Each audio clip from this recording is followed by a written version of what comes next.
BBA, BCA, BCom computer కోర్సులో 100% placement లభించే ఏకైక డిగ్రీ కాలేజ్ కూకట్పల్లిలోని i3 డిగ్రీ కాలేజ్ 8367215215. నమస్తే అమ్మా. నమస్తే తల్లి. అమ్మ, ద్రౌపది గురించి ఎన్నో విషయాలు తెలుసుకోవచ్చు. మ్మ్. పాజిటివ్, నెగిటివ్ అంటే మొత్తం యుద్ధానికి అసలు ఆడది కారకురాలు అని చెప్తూ ఉంటారు. ఆడది కారకురాలు అని చెప్పడం తప్పమ్మా. ఆవిడ కోసం వీళ్ళు యుద్ధం చేసుకున్నారు, ఆవిడ యుద్ధం చేయమని చెప్పలేదు. ఆవిడ చెప్పలేదనుకోండి, కానీ she has been the biggest reason కదా ఎంత జరగడానికి, ఈ రోజు మనం కూర్చొని మాట్లాడుకోవడానికి అన్నిటికీ కారణం ఏంటి అంటే ద్రౌపది అనే చెప్తారు కదా. ఈనాటికి కూడా ఈ దేశంలో కొన్ని రకాలైన అనర్థాలు జరగడానికి ఆనాడు ద్రౌపది నిండు సభలో అవమానం పాలై పడిన బాధ ఉందే, ఆ బాధ తాలూకు ఇంటెన్సిటీ ఇప్పటిదాకా ఉంది. అందువల్ల ఈ దేశంలో అన్యాయం జరుగుతూ ఉంది, మన అనర్థాలు జరుగుతూ ఉన్నాయి. ఈ దేశంలో ఆడవాళ్ళందరినీ గౌరవించి అందరికీ మ్యాక్సిమం గౌరవం కలిగించిన రోజున ఆ ద్రౌపది శాపం పోయి దేశం బాగుపడుతుందని కొంతమంది మహర్షులు చెప్పినటువంటి మాట. ద్రౌపది శాపం ఏం పెట్టిందమ్మా? శాపం ఏం పెట్టలా, ఆవిడ బాధపడితే ఉసురు తగిలిందంతే, ఆవిడేం శాపం పెట్టలా. రైట్. సో మరి ఆవిడ గురించి తెలుసుకుందాం. అసలు what is she, who is she, why she, ఎందుకు అయింది, అక్కడ ఎందుకు ఉంది, అలాంటి విషయాలన్నీ కూడా. ఆవిడ తన గురించి రాయబారానికి వెళ్ళబోయే ముందు కృష్ణుడితో చెప్పిన మాటలు ఆవిడ యొక్క ఆభిజాత్యాన్ని తెలియజేస్తాయి. ఆభిజాత్యం అంటే మనం ఈ రోజుల్లో చెప్పుకుంటాం చూడు, నా గురించి నేను చెప్పుకునే బయోడేటా ఎటువంటిది అని. అది ఎటువంటిదో చెప్పుకుంటుంది అంటే ఇక్కడ ఇంకో సంగతి గుర్తుంచుకోండి. రాయబారానికి వెళ్ళబోతూ కృష్ణుడు అందరినీ అడిగిన తర్వాత అసలు నువ్వేమంటావో చెప్పు అని అడిగాడు. అంటే ద్రౌపది మాటకి ఎంత విలువిచ్చాడో అర్థం చేసుకోండి. మరి రాజ వ్యవహారాల్లో కూడా అప్పుడు అంటుంది ఆవిడ, వరమున బుట్టి తిన్ భరత వంశముజొచ్చి తినందు పాండు భూవరుణకు కోడలైతి జనవంజుల పొందితి నీతి విక్రమ స్థిరులగు పుత్రులన్ బడసితిన్ సహజన్ముల ప్రాపుగాంచితిన్ సరసి జనాభ ఇన్నిట ప్రశస్తికి నెక్కిన దాన ఎంతయున్ అని. నా సంగతి ఏమిటో తెలుసా? వరమున పుట్టితిన్, నేను వరంతో పుట్టా, వరంలో వల్ల పుట్టా. వరం అంటే ఒకటేమిటి, దేవతల వరం ఇవ్వడం ఒకటి, రెండోది చాయిస్. ఆడపిల్ల కావాలి అని మా తండ్రి గారు కోరుకుంటే పుట్టా, బై యాక్సిడెంట్ ఆడపిల్లని కాదు, నేను బై చాయిస్ ఆడపిల్లని. ఎంత గర్వంగా చెప్పిందమ్మా. ఆయన యజ్ఞం చేసేటప్పుడు అర్జునుణ్ణి వివాహం చేసుకోవడానికి తగినటువంటి కుమార్తె, ద్రోణుణ్ణి గెలవగలిగినటువంటి కుమారుడు కావాలని కదా యజ్ఞం చేశాడు. అటువంటి యజ్ఞంలో పుట్టింది అంటే ఆడపిల్ల కావాలని తండ్రి కోరుకుంటే పుట్టింది. ఈ రోజుల్లో లాగా ఆడపిల్లలు వద్దు అనుకునే పద్ధతి కాదమ్మా. ఆడపిల్లలకి ఆ రోజుల్లో మన సనాతన ధర్మంలో మంచి విలువ లేదు అని అనుకుంటారు చాలా మంది. ఈ మాట చూస్తే అర్థం అవుతుంది. అమ్మాయి కావాలని కోరుకున్నారు. వరమున బుట్టి తిన్, అలా వరం వల్ల పుట్టా నేను. పోనీ అక్కడ ఉన్నానా? భరత వంశముజొచ్చిది, ఆ రోజుల్లో చాలా పెద్దదైనటువంటి ప్రశస్తి వహించినటువంటి భరత వంశంలో కోడలిగా వచ్చాను నేను. భరత వంశంలో కోడలంటే ధృతరాష్ట్రుడు కోడలా? కాదు, పాండుభూవరుణకు కోడలనైతి, పాండురాజు కోడలనయ్యా. సింహాసనం మీద కూర్చోడానికి తగినటువంటి అర్హత కలిగినటువంటి పాండురాజుకి కొడుకులకి భార్యనయ్యా. జనవంజుల బొందితి, పోనీ తండ్రి గొప్పవాడు గనక అని కొన్ని సందర్భాల్లో తండ్రికి మంచి పేరు డబ్బులు ఉన్నాయని ఇస్తారు, కొడుకు అసమర్థుడు అవుతాడు. అయినా సరే అనుకుంటారు కదా. అట్లాంటిది ఏం లేదు. ఈయన చాలా లోకంలో అందరి చేత కీర్తించబడేటటువంటి ప్రఖ్యాతి కలిగిన వాళ్ళు 5 అంతే కదా. తర్వాత నీతి విక్రమ స్థిరులగు పుత్రులంబడసితిన్, మళ్ళీ కొడుకులు ఏమన్నా తక్కువ వాళ్ళ? నాకు నీతిలోను పరాక్రమంలోనూ చాలా స్థిరమైన స్థానం కలిగినటువంటి వాళ్ళు కొడుకులను పొందా. కొంతమందికి అత్తారింట్లో అంతా బాగానే ఉంటుంది కానీ పుట్టిల్లు ఏమంత పెద్ద గొప్పగా ఉండదు, సరిగ్గా చూసుకోరు. కానీ నాకు సహజన్ముల ప్రాపుగాంచి తిన్, నా అన్నదమ్ముల నాకు చాలా ఆధారంగా ఉంటారు. నాకు వాళ్ళు కావాలంటే వాళ్ళ సపోర్ట్ మామూలుగా కదా, ప్రాప్ అంటే ఆధారం, సపోర్ట్. అందుకే కదా అరణ్యవాసం అజ్ఞాతవాసం అయిపోయిన తర్వాత ద్రుపదుడి యొక్క పురోహితుడినే కదా వాళ్ళు పంపిస్తారు రాయబారానికి. కనుక నాకు పుట్టింటి సపోర్ట్ ఉంది, అత్తింటి సపోర్ట్ ఉంది. ఒక స్త్రీకి ఏ చుట్టరికాలు ఉంటాయో ఆ చుట్టరికాలన్నీ నా ది బెస్ట్ నాకు. ఇన్నిట ప్రశస్తికి నెక్కిన దాన, ఇన్నింట్లో కూడా నేను చాలా గొప్ప కీర్తి పొందాను. ఇవన్నీ ఒక ఎత్తు. వాటిని మించి నీవు సుభద్ర కంటే కడుగారవము నెయ్యమునన్, నువ్వు నాకు సుభద్ర కన్నా ఎక్కువ గౌరవంతో చూస్తావు నన్ను. సొంత చెల్లెలు సుభద్ర, సుభద్ర కన్నా నన్ను ఎక్కువ గౌరవంగా చూస్తావు. ఇన్నయ్యుండి నా పరిస్థితి ఏమిటయ్యా? ఇన్ని ఉన్నాయి. ఒక్కటి ఆలోచించండి, ఏ ఒక్క విషయంలో ద్రౌపదికి లోటుంది?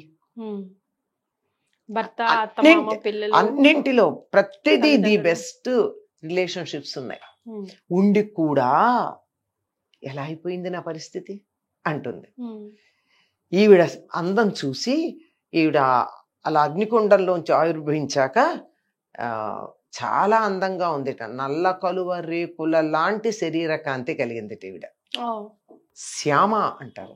శ్యామ అంటే చామన ఛాయ కలిగిందని అర్థంతో పాటు ఎంతకాలం పోయినా ఎంత వయసు వచ్చినా అందం తగ్గనటువంటి స్త్రీకి శ్యామ అని పేరు.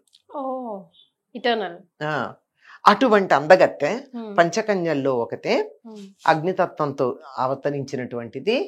ఈవిడ సౌందర్యం చూసి ఈవిడ మాకు భార్య అయితే బాగుండని చాలా మంది అంటూ ఉంటే, అర్జునుడు తప్ప మరెవ్వరికి తన కుమార్తెని ఇచ్చే ఉద్దేశం లేదు కదా ద్రుపదుడికి. అందుకని అర్జునుడు తప్ప మరెవ్వరూ ఛేదించలేనటువంటి మత్స్యయంత్రాన్ని ఏర్పాటు చేసి అది కొట్టిన వాళ్ళకి నాకు కూతుర్నిస్తానన్నారు. అందరూ వచ్చారు, ట్రై చేశారు. కర్ణుడు ప్రయత్నం చేయడానికి రాగానే నాహం వరయామి సూతమ్మ అంది. అంటే నేను సూతుణ్ణి పెళ్లి చేసుకోను అంది. అంటే నీకు అసలు స్వయంవరంలో క్యాండిడేచర్ లేదు. మనం ఒక మాట అంటాం, పూర్వకాలంలో ఆడపిల్లలకి స్వయంవరం అని చెప్పి ఏదో పెట్టి ఎవడు గెలిస్తే వాళ్ళకి ఇచ్చేస్తే అమ్మాయికి ఇష్టం అక్కర్లేదా అని.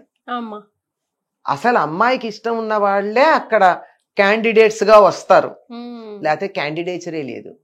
వచ్చిన వాళ్ళల్లో ది బెస్ట్ వాళ్ళు వెతుక్కుంటారు. ఇక్కడ చూడండి, ద్రౌపది ఎప్పుడైతే నాహం వరయామి సూతమంది అంటే అంటే పాప కర్ణుడికి ఎక్కడ పొడుచుకు రావాలి. అందువల్ల కదా దుర్యోధనుణ్ణి బాగా ప్రోత్సహించి యుద్ధానికి వచ్చాడు. అది కారణం. అయ్యాక అర్జునుడు గెలవడం, తీసుకెళ్ళే వాళ్ళ అమ్మకి నేను పండు తెచ్చాను, భిక్ష తెచ్చానంటాం, పంచుకోమంటాం. 5గురికి సరే అని అన్నారు. తల్లి మాట కాదనలే పరిస్థితి లేదు కనుక 5గురు ఎలా పంచుకుంటారు ఒక స్త్రీని అనుకున్న పరిస్థితుల్లో ఉంటే అక్కడికి వ్యాసుడు రావడం, వచ్చి ఈవిడ పూర్వజన్మలో నాలాయని అని ఇంద్రసేని వృత్తాంతం, నాలాయన వృత్తాంతం చెప్పి ఇది ధర్మమేనని చెప్పి ఇది దైవ ఘటన అని చెప్పి చెప్పడం. అక్కడ కూడా దృష్టోద్యుమ్నుడు వెనకాల వస్తాడు. ఏంటో బ్రాహ్మణులు వచ్చారు, మేమేమో రాజుగారికి ఇవ్వాలనుకున్నాం, అర్జునుడికి ఇవ్వాలనుకున్నాం మా చెల్లెల్ని, ఈ బ్రాహ్మడెవడు గెలిచి పట్టుకెడుతున్నాడు అని చెప్పి వెతుక్కుంటూ వచ్చి ఇవన్నీ తెలుసుకుని వీళ్ళు క్షత్రియులు ఏం తెలుసుకుంటారు. పైగా వెళ్ళేటప్పుడు ఏం చేస్తారంటే, వీళ్ళు ఎవరో తెలియాలి అని ద్రుపద మహారాజు కొన్ని రథాలు అక్కడ పెడతాడు. రథంలో వెళ్ళండి అని. కొన్నింట్లో అన్ని మంచి కమండలు ఇట్లాంటివన్నీ బ్రాహ్మణులకు కావాల్సినవి, మరి కొన్నింట్లో అస్త్రాలు శస్త్రాలు ఉన్నవన్నీ. ఇంకా అస్త్రాలు ఉండవులే, శస్త్రాలు అవన్నీ ఆయుధాలు అవన్నీ ఉన్నవి. ఈయన ఆయుధాలు ఉన్న రథం ఎక్కుతాడు అర్జునుడు. అంటే వీళ్ళు క్షత్రియులే, బ్రాహ్మణ వేషంలో ఉన్నారు అని కన్ఫర్మ్ చేసుకుంటాడు. దృష్టోద్యుమ్నుని వెనకాల పంపిస్తాడు కనుక్కోమని చెప్పి. సో ఈ విధంగా మొత్తం తెలిసాక ద్రౌపదీదేవికి వివాహం జరగడం వస్తూ ఉంటే, త్రిభువన రాజ్యలక్ష్మి బోని అని చెప్తాడు ఆవిడ. కుంతీదేవి ఆ ద్రౌపది గురించి త్రిభువన రాజ్యలక్ష్మి అంటుంది. 3 లోకాల రాజ్యము ఒకే చోట ఉన్నట్టయితే ఎలా ఉందా అలా ఉంది ద్రౌపదీదేవి. తీసుకుని ఇప్పుడు వీళ్ళు అర్జునుడు అనే సంగతి తెలిసిపోయేటప్పటికీ లక్క ఇంట్లో వీడు చనిపోలేదు, అమ్మయ్య నా తమ్ముడు కొడుకులు చనిపోలేదు అని చెప్పి ధృతరాష్ట్రుడు పిలిపించటం. లోపలేమో ఏదో ఉంది. తీరా అక్కడికి వచ్చాక ఆయనకు కూడా బాధే, ఎవరు గెలిచారంటే మన వాళ్ళే గెలిచారంటే అది దుర్యోధనుడు గెలిచాడు అనుకుంటాడు ఆయన. కానీ అర్జునుడు అన్న సంగతి తెలియదు. ఆవిడ వస్తూ ఉంటేట ఆ దుర్యోధనుడు మొదలైన వాళ్ళ అంతఃపురంలో ఉన్న స్త్రీలందరూ ఆశ్చర్యంతో చూశారట. ఒక్కించిత్తు ఈర్ష్యతో ఒకటి ఇంత అందంగా ఉంది, మాకు లేదు ఈ అందం ఏమిటి అని. అంత అందంగా ఉంది ఆవిడ. అలా వస్తూ ఉంటే సరే వచ్చింది. తర్వాత వీళ్ళకి రాజ్యం ఇచ్చారు. కుంతి అదే అంటుంది, నా కొడుకులకి రాజ్యం ఇప్పించింది నా కోడల వల్ల అని. చాలా అభిమానం కోడలంటే. ఎక్కడా కూడా కోడల్ని చులకం చేసి మాట్లాడదు. అరణ్యవాసానికి వెళ్ళేటప్పుడు కూడా ధర్మరాజుతో అంటుంది, నీ వల్ల మీరందరూ అరణ్యవాసానికి వెళ్లాల్సి వచ్చింది. పాచికలాడింది ఆయన కదా అన్నీ. కానీ ఇద్దరి విషయంలో నాకు చాలా బాధగా ఉంది. ఒకటి ఎండకన్నెరుగనటువంటి నా కోడలు వస్తోంది. రెండోది అన్నం ఎంత తినాలో తెలియని పసివాడు సహదేవుణ్ణి కూడా నేను అరణ్యానికి పంపిస్తున్నాను అని బాధపడుతుంది. అన్న సహదేవ నువ్వన్నా ఉండొచ్చు కదయ్యా వెళ్లకుండా అంటుంది. అప్పుడు ద్రౌపది అంటుంది, నేను చూసుకుంటాను, నువ్వు బాధపడకత్తా అని చెప్తుంది. అది అత్తగారి మీద ఉన్నటువంటి అభిమానం అన్నమాట. ఆ విధంగా వెళ్ళినటువంటి ద్రౌపది ఎక్కడా ఎవరిని ఏమనదు. కానీ అరణ్యవాసం చేసేటప్పుడు ఒక్కొక్కళ్ళు వాళ్ళ వాళ్ళ విషయాలన్నీ మాట్లాడుకుంటూ ఎంతకాలం ఇలా ఉంటాం అవి ఇవి మాట్లాడుకుంటారు కదా. అట్లాంటప్పుడు కూడా మనం పరాక్రమం చూపిస్తే బానే ఉంటుంది ఇలాంటి మాటలు మాట్లాడింది. అయితే ధర్మరాజు దానికి తగిన సమాధానం చెప్పడం, ఆవిడ దానికి అంగీకరించడం ఇవన్నీ జరుగుతాయి.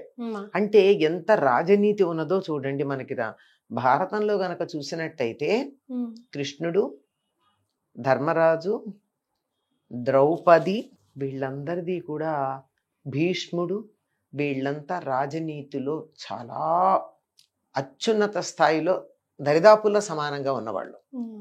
అయితే ఒక్కొక్కళ్ళకి ఒక్కొక్క చిన్న బలహీనత వల్ల భీష్ముడు నాకే పేరు రావాలి అనేటటువంటి బలహీనత ఉండడంతో ఆయనే పెళ్లి చేసుకుంటే అసలు గోల ఉండేది కాదు.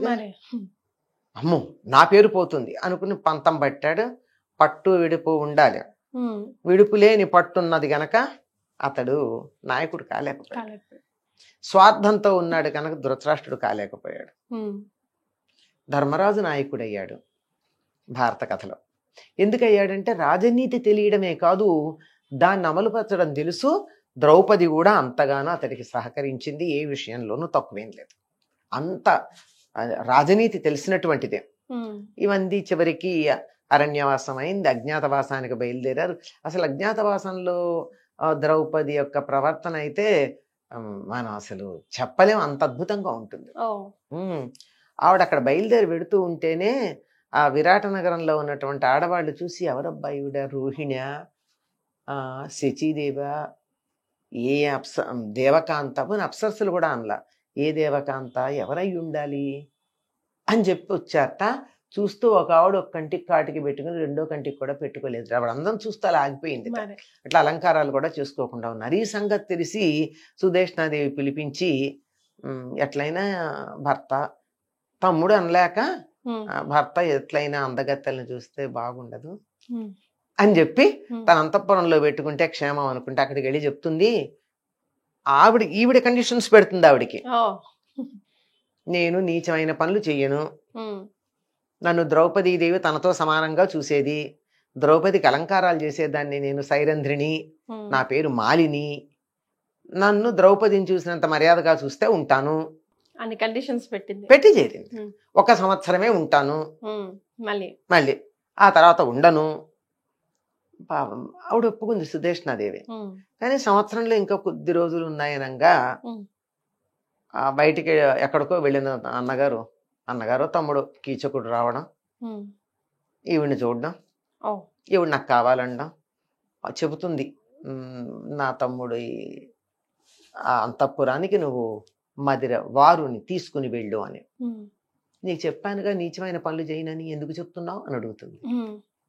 లేదులే చెయ్యి అని అడిగితే సరే అని ఉంటుంది. అక్కడికి వెళ్ళడం, వాడికి వార్నింగ్ ఇవ్వడం. ఇచ్చిన తర్వాత అసలు విషయం ఏంటంటే, ఈ సంగతి అంతా వాడు వెంటబడతాడు. ఎవరమ్మా? ఈ కీచకుడు వెంటబడితే సూర్యుడిని ప్రార్థించి ఒక్క తోపు తోస్తుంది వాడిని. ఆ తోపుకి పడిపోతాడు. వీళ్ళకి అరణ్యవాసంలో కూడా సూర్యుడు వీళ్ళకి సహకరించాడు, అక్షయ పాత్ర అవి ఇచ్చి కదా. అలా వెళ్ళినప్పుడు కీచకుడు ఆ సభలో, విరాటరాజు సభలో ఈవిడ అలా పరిగెత్తుకుంటూ వస్తుంది, వేగంగా పరిగెత్తుకుంటూ వస్తుంది. వెనకాల కీచకుడు పరిగెత్తుకుంటూ వస్తాడు. అక్కడ వీడుంటాడు భీముడు, వలలుడు. ఈయన బాగా మల్ల యుద్ధం చేస్తాడని అప్పుడప్పుడు సభకి పిలిపించి అతడి మల్ల యుద్ధం పట్లు పట్టించి వినోదిస్తూ ఉండేవాడు విరాటరాజు. ఈయన అక్కడ ఉన్నాడు. ఉండేటప్పటికీ కీచకుడు ద్రౌపది వెంట పడుతూ వస్తూ ఉండంగానే భీముడికి ఆవేశం తట్టుకోలేక అక్కడ ఉన్న చెట్టును పీకుతుంటాడు కొట్టేద్దామని. ధర్మరాజు, వలలా వంటకు కావాలంటే ఎండు చెట్టును కొట్టాలయ్యా అన్నాడు. అంటే నువ్వు వంటవాడివి, ఆ చెట్టు పీకద్దు అని హింట్ అనమాట. అర్థం చేసుకుని కంట్రోల్ అయ్యాడు.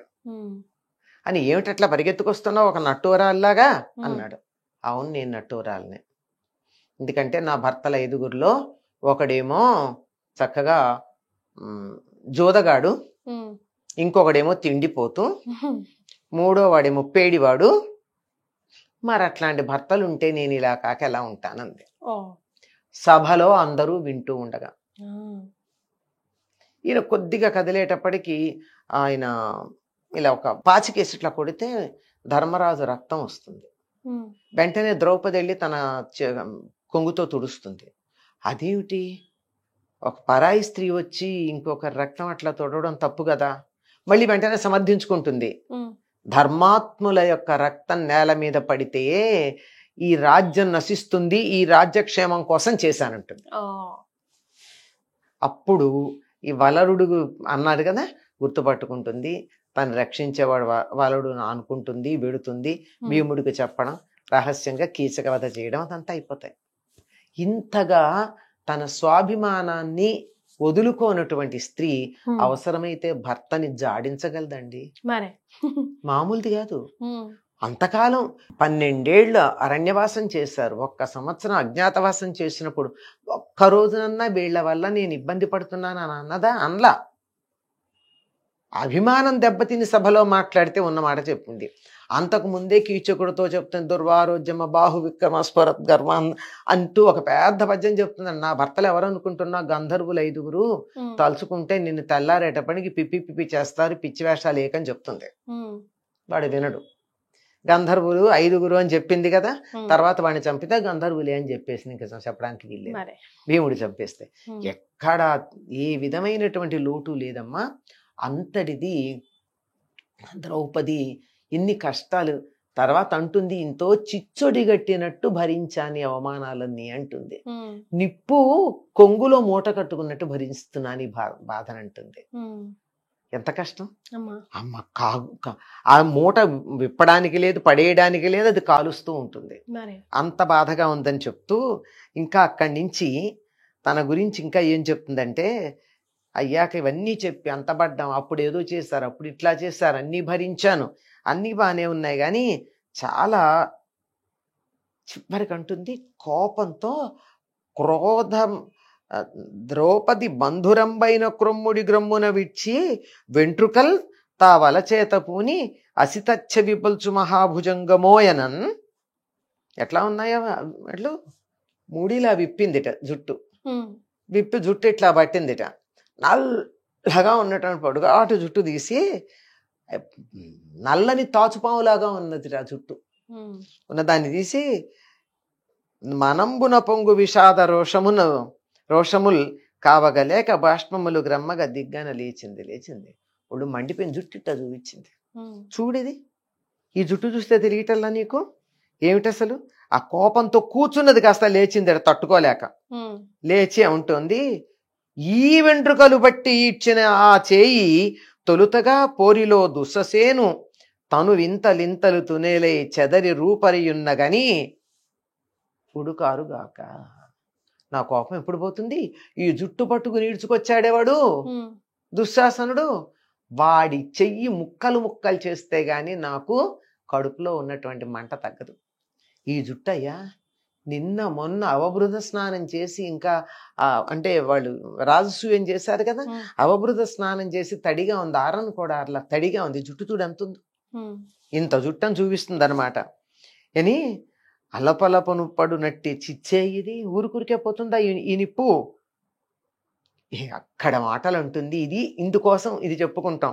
పెనుగద పట్టిన భీమసేను బాహుబలంబును పాటించి గాంధీవమునొక విల్లెప్పుడు వహించు కర్రి విక్రమంబు కాల్పనే. పెద్ద గద ఒకటి భుజాన్ని వేసుకు తిరుగుతాడు భీమసేనుడు. గాంధీవమున ఒక విల్లు పట్టుకు తిరుగుతాడు అర్జునుడు. ఆయన కూడా నల్లని వాడు కర్రి. వాళ్ళ పరాక్రమం ఎందుకయ్యా తగలబెట్టనా అంది. వాళ్ళు వింటున్నారు. వాళ్ళు వింటుండగానే సభ కాదు, ఇంకెవరు లేరు అక్కడ. రాయబారానికి ఎడుతూ వచ్చాడు కదా కృష్ణుడు. అక్కడ పెద్ద భుజం మీద విల్లు గద పెట్టుకు తిరుగుతాడు. అంత శరీరం పెట్టుకుని అంత పెద్ద విల్లు పెట్టుకుని, ఇంకొక ఆయనేమో భుజాన్ని ఒక గాంధీవమని ఒక ప్రఖ్యాతి పొందినటువంటి విల్లేసుకు తిరుగుతాడు. నా అంతటి వాడు లేడని. వాళ్ళ పరాక్రమం తగలబెట్టాలా? ఎందుకంటే ఇట్లు పన్నములు పడిన ధర్మనందనుండు నేను రాజు పీనుంగన్నార కావగ పడే అయితిమేని. నేను ధర్మరాజు ఇన్ని కష్టాలు పడ్డాం. మేమిద్దరం ఆ దుర్యోధనుడి శవాన్ని చూడకపోతే వాళ్ళిద్దరి పరాక్రమం తగలబెట్టడానికి అంది. ఇంత గొప్పగా ఏ ఆడవాళ్ళు మాట్లాడతారమ్మా? ద్రౌపది ఈనాటి ఆడపిల్లలకి ఆదర్శం కదా. అవసరమైతే పౌరుషంతో అవతల వాళ్ళల్లో పౌరుషం కలిగేట్టు మాట్లాడగలగాలి. చచ్చుబడిపోయినటువంటి వాళ్ళల్లో ఉత్సాహం కలిగేట్టు మాట్లాడాలి. అంతేగాని ఏడుస్తూ, కష్టం కలిగితే ఏడుస్తారా? కష్టం కలిగితే కళ్ళల్లో నుంచి నీళ్లు రాకూడదు, నిప్పు రవ్వలు రావాలి. అది ద్రౌపదిని చూసి నేర్చుకోవాల్సిందే. కష్టం కలిగి వస్తాయి. ఇప్పుడు భగవంతుడు చేసే కష్టాలు కొన్ని ఉంటాయి, దానికి మనం చేయగలిగింది ఏం లేదు. కానీ మనుషులు బాధ పెడితే కళ్ళల్లో నుంచి నిప్పులు రాలాలి, నీళ్లు రాకూడదు. అది ద్రౌపదిని చూసి నేర్చుకోవాల్సినటువంటిది. తర్వాత అరణ్యవాసంలో ఉండగా సత్యభామ వచ్చి అడుగుతుంది, 5 భర్తల ముఖాన చిరునవ్వు మాయకుండా ఎలా మేనేజ్ చేసుకుంటున్నావని. మందు పెట్టావా, మంత్రం వేసావా అని. అప్పుడు కోపం వస్తుంది ద్రౌపదికి. ఏమని, నువ్వు జగన్నాథుడి భార్యవి, ఒక పామర స్త్రీ మాట్లాడతావు, నీకు అసలు తగిలేదు నువ్వు ఇలా మాట్లాడడం అని చెప్తుంది. తాను ఎలా చూసుకుంటాను అని చెప్పి, భర్తలకి తాను ఎలా సేవ చేస్తాను, తాను ఏ పనులు చేస్తాను, ఎంతమంది ఉన్నా తానే ఏ విధంగా వాళ్ళకి అన్నం పెట్టడం లాంటి పనులు చేస్తాను, కడు పెరిగి వాళ్ళకి తల్లిలాగా అన్నం పెడతాను, ఆర్థిక వ్యవహారాలు నేనే చూసుకుంటాను, బయట వ్యవహారాలు వాళ్ళు చూసుకొస్తారు గనక ఇంటి వ్యవహారాలు ఏవి వాళ్ళ మీద పడకుండానే బాధ్యత తీసుకుంటాను, దాసదాసి జనాలకి జీతభత్యాలు ఇవ్వడం కానీ, ఇంట్లో వ్యవహారాలని చూసుకోవడం కానీ అంటూ చాలా విషయాలు చెప్తుంది. ఇలా చేస్తే ఎవరు భార్యని ఇష్టపడరండి? మరి అంటే మంచి వాళ్ళు అయితే సుమా, దుర్మార్గులు శాడిస్టుల గురించి కాదు మాట్లాడడం, నార్మల్ మనుషుల గురించి నేను మాట్లాడుతున్నా అని చెప్తుంది. సత్యభామ సిగ్గుపడుతుంది. ఇంత గొప్ప వ్యక్తిత్వం అండి ద్రౌపదిది. చిట్ట చివరికి ఆవిడ గొప్పతనం ఎక్కడంటే, అన్నింటికన్నా ప్రధానంగా ఇదంతా ఒక ఎత్తు. నిద్రపోతున్నటువంటి 5 కొడుకుల్ని అశ్వత్థామ రాత్రికి రాత్రి చంపుతాడు. ఎక్కడో ఉన్న ద్రౌపదికి వార్త చెప్తారు, తండ్రి దగ్గర ఉంది కదా, పరిగెత్తుకొచ్చి చూస్తున్నప్పుడు అంటుంది, అశ్వత్థామని పట్టుకొస్తే వెళ్ళి పట్టుకొస్తారు మణ్ణి. ఉద్రేకంబునరారు శస్త్రధరులై యుద్ధావని లేరు, కించిద్రోహంబును నీకు చేయరు, నిద్రాసక్తుల పిన్న పాపల రణ ప్రౌఢ క్రియాహీనులన్ చంపగ నీ చేతులు ఎట్లా ఆడాను అని అడుగుతుంది. ఇన్ని మాటలు మాట్లాడి, అసలు యుద్ధం చేయలేదయ్యా, నిద్రపోతున్నారయ్యా, వాళ్ళకి ఏం యుద్ధం చేయడం కూడా రాదయ్యా, అర్ధరాత్రి వచ్చి పడుకున్న వాళ్ళని పడుకున్నట్టు చంపుతావు, నీ చేతులు ఎట్లా, పిల్లలు కొడుకులు 5 చంపేశాడు కదా అశ్వత్థామ, నిద్రపోతున్నటువంటి ద్రౌపది కొడుకుల్ని అని అంటుందని. పుత్రరూపంబుననున్న ద్రోణుడవు అంటుంది. ద్రోణుడికి తండ్రిలాగే ఉంటారు కదా కొడుకులు. ద్రోణుడు మాకు లేడు, మా ఉపాధ్యాయులు వాళ్ళు, మా గురువులు. మరి కొడుకు గురువుతో సమానం కనుక నిన్నేం అనలేకపోతున్నాము. నిన్ను అర్జునుడు ఇట్లా పట్టుకొచ్చాడనే సంగతి తెలిసి అక్కడ కృపి ఎంత బాధపడుతోందో అంటుంది. నాకు తెలుసు కొడుకులు పోతే కలిగే బాధ. అశ్వత్థామ తల్లి పేరు కృపి ఎంత బాధపడుతోందో అందువల్ల వదిలేస్తున్నాను పో అంది. 5 కొడుకుల్ని పోగొట్టుకున్నటువంటి ద్రౌపది ఇంకొకరిని చంపుతుంటే నాలాంటి కడుపు కోత ఇంకో తల్లి కలగకూడదు అన్నది బాధ ఉంది. అసలు అక్కడ ఏం చెప్పాలండి, అది ద్రౌపది వ్యక్తిత్వం అంటే. ద్రౌపది లాంటి స్త్రీ లోకంలో ఉండదు. పాశ్చాత్య విమర్శకుడు ఒక ఆయన చెప్పాడు, కురుక్షేత్ర యుద్ధం లాంటి యుద్ధం మరొకటి ఉంటే ఉండవచ్చు, కానీ ద్రౌపది లాంటి స్త్రీ మాత్రం ఉండదు అన్నాడు. ఎన్ని విషయాలు తెలుసుకున్నామో కదమ్మా. యుద్ధం జరిగింది అనుకుంటాం కానీ ఆవిడ పేరు కృష్ణ. యాక్చువల్ పేరా? ఆవిడ కృష్ణ. కృష్ణ వెనకాల ఉంది ఆవిడ పేరు. కృష్ణ అంతే. కృష్ణుల మీద కథ అంతా ఆధారపడింది. కృష్ణద్వైపాయనుడు నల్లనివాడు వ్యాసుడు, కృష్ణుడు నల్లనివాడు ఆయన, అర్జునుడు నల్లనివాడు ఆయన, కృష్ణ, ద్రౌపది నల్లనిది. ఈ 4 నల్లని వాళ్ళ మీద ఈ భారత కథ అంతా ఆధారపడు కదమ్మా. చాలా సంతోషం అమ్మా, ధన్యవాదాలు. వస్తుంది.